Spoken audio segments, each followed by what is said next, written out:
محراب و منبر سیریز اکتساب سیرت النبی صلی اللہ علیہ وسلم، مصنف محمود فاروقی، مرتب مشہود فاروقی۔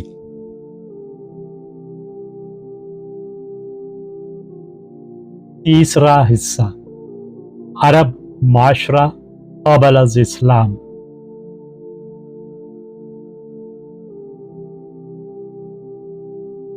سترہواں اور آخری باب، شہید راہ الفت، جو آخر دم تک تلاش حق میں سرگرم سفر رہا۔ تحریر محمود فاروقی، آواز و پیشکش مشہود فاروقی۔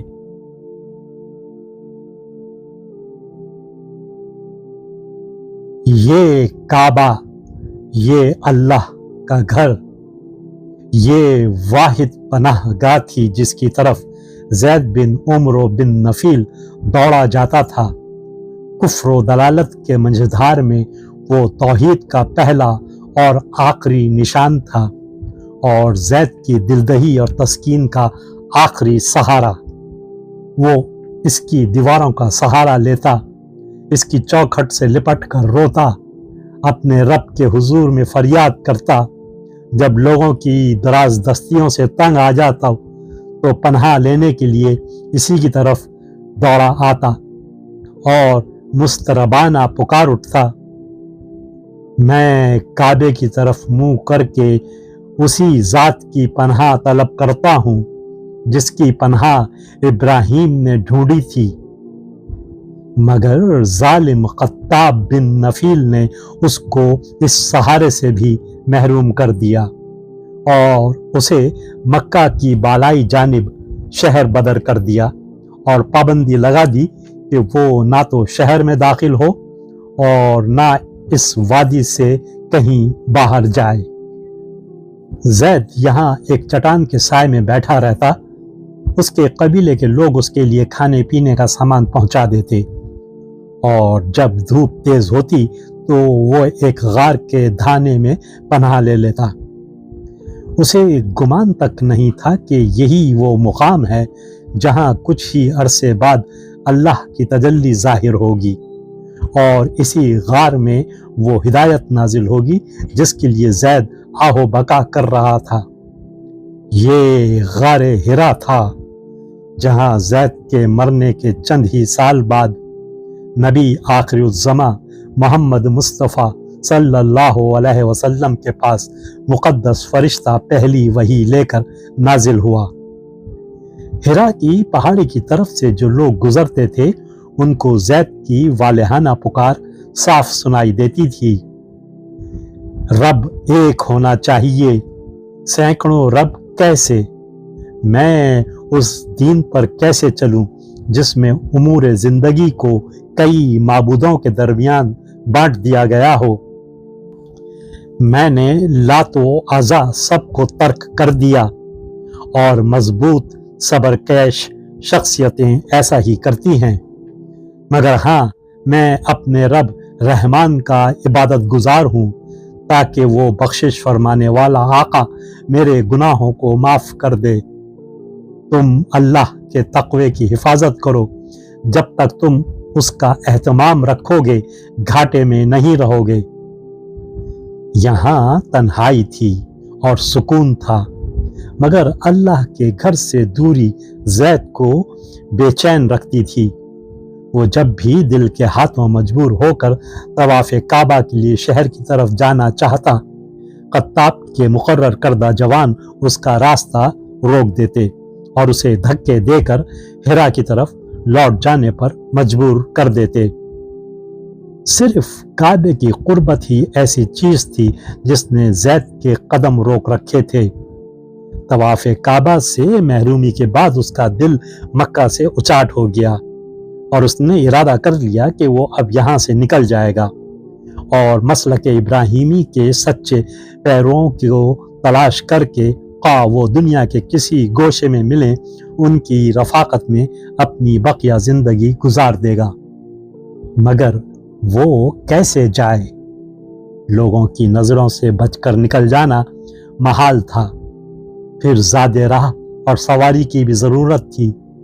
उसके घर के ऊंट वादी में चरने के लिए सुबह शाम निकलते थे, मगर वो उसकी दस्तरस से बाहर थे। जानवरों का इंतजाम उसकी बीवी करती थी और उसने अपने मैके के एक आदमी को उनकी चराई और निगरानी पर मुकर्रर कर रखा था और उसे सख्ती से ताकीद कर दी थी कि ज़ैद को जानवरों के करीब फटकने भी न देना। मगर कुछ ही अरसे बाद अल्लाह ने ज़ैद की हिजरत का सामान फराहम कर दिया। उस दिन वो शख्स जो ऊँटों को चराता था और ज़ैद का खाना पहुंचाया करता था, खिलाफे मामूल नहीं आया और उसकी जगह ज़ैद का एक पुराना रखवाला जानवरों को लेकर आया। उसकी ज़बानी मालूम हुआ कि जो चरवाहा मुकर्रर था वो बीमार पड़ गया है और अब उसके अच्छे होने तक वही जानवरों को चराएगा और ज़ैद का खाना लेकर आएगा। बूढ़े रखवाले को ज़ैद के एहसान याद थे और वो उसकी हालत पर बहुत रंजीदा था। जब उसे मालूम हुआ कि उसका आका यहाँ से निकलकर दूसरे शहरों की तरफ जाना चाहता है, तो उसने उसके सफ़र के इंतज़ाम का इरादा कर लिया और चुपके चुपके उसकी तैयारियां करता रहा।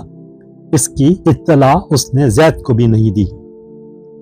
एक रात जबकि ज़ैद अख्तर शुमारी के बाद थक कर सो गया था, रखवाले ने उसे नींद से जगाया। वो ज़ैद के लिए एक तेज रफ्तार ऊंट लेता हुआ आया था जिस पर ज़्यादा राह और पानी की छागलें लदी हुई थीं। ज़ैद इस सामान को देखकर अल्लाह का शुक्र बजा लाया और इससे पहले कि सितारे कुछ और नीचे ढल जाएं, वो ऊंट पर सवार होकर वादी से निकल गया। ज़ैद के इस तरह निकल जाने पर उसकी बीवी और खत्ताब ने बड़े गैज़ व गज़ब का इजहार किया और उसके ताक़ुब में सवारों को भी दौड़ाया, मगर ज़ैद का कोई पता नहीं मिला कि वो कहाँ और किस तरफ गया। मक्का से निकलने के बाद महीनों तक ज़ैद शहर शहर कबीला कबीला घूमता रहा। चुनाचे वो मूसल अल जज़ीरा का चक्कर लगाकर शाम की तरफ निकल गया और दिमिश्क जा पहुंचा। अपने इस सफर में उसने यहूदी आलिमों, नसरानी राहिबों से मुलाकातें की, दीन इब्राहिमी के बारे में उनसे सवाल करता रहा, मगर उसे हर जगह नाकाम होना पड़ा। मगर उन दिनों जबकि वो दिमिश्क से निकलकर कुदस की तरफ सफर कर रहा था, एक रात उसने बल्का के बाहर एक सहराई खानकाह में बसर की।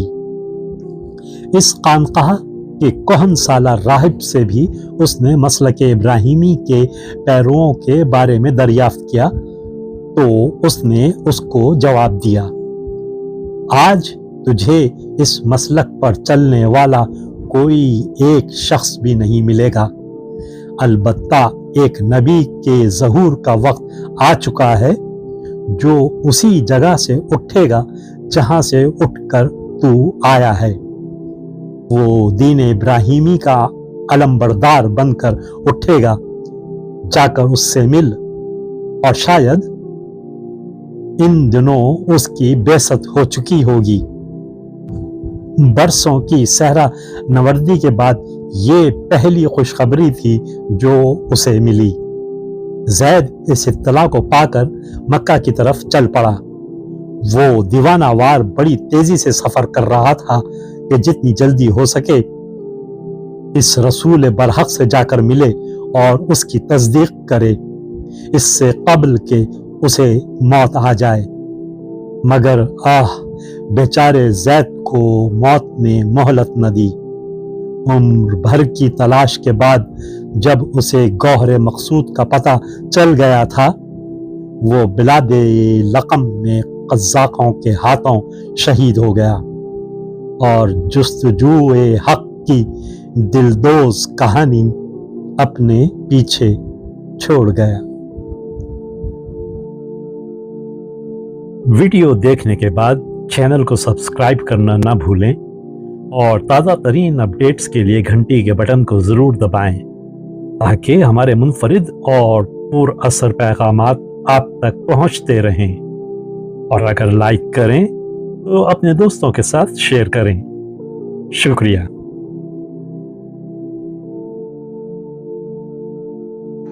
کرن کرن اجالا